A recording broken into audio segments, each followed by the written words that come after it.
arkadaşlar. Şu videonu çekmemin sebebi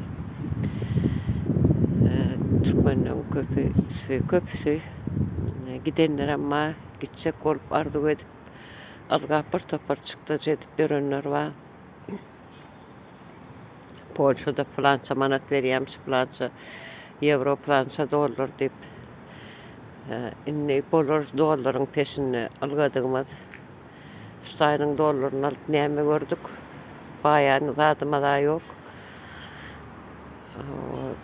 3-5 manat elimde düşeni bilen bay olduğumuz değil olur elin kiridir. Bugün var, erteri yok. Yok olup gideceğim böyle bu kriz dövrüne hiç pulun bereketi yoktur. Neyse de olur kadın sanırım. Ondan hemmemiz vatanımızı düzeltleri, vatana gideri, yurdumuzdan vararı, başka sizin öğrettiğin yurtlarından Türkiye'de, Polşa'da, Almanya'da hemmesi öz yerleri bilen düzenlenirler yurdunu.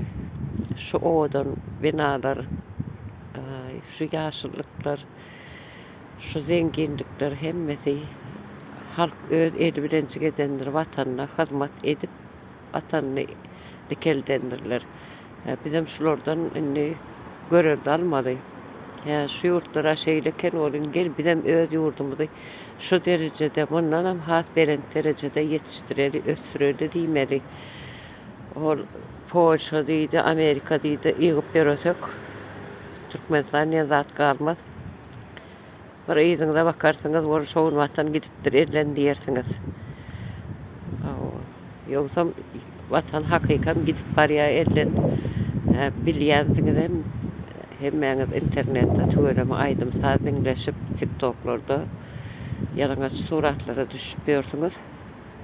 Linkledip şu vatanın təzəliklerini azı çık dinleyin vatanına ne haberler ne hili hadiseler olup geçenleri var dinleyin. Vatan elden gitti gidecek korktur. Bir kaptanın Çin'e yerap ornaşıp gör arkayın or. Türkmenistan'ın içinde Talibanlar balaklarını fasırdatıp aylanıp görürler arkayın. Biz olsa öz yurdumuza girebilmeyen girecek kork gayret hem edemiz ok. Nerede pul vaka ve manat artık veriliyor kedi ben teşbih o şahadan o şaha büküp gayret edin vatanı bizden başka düşünecek adam yoktur bizden başka düzeltecek adam yoktur.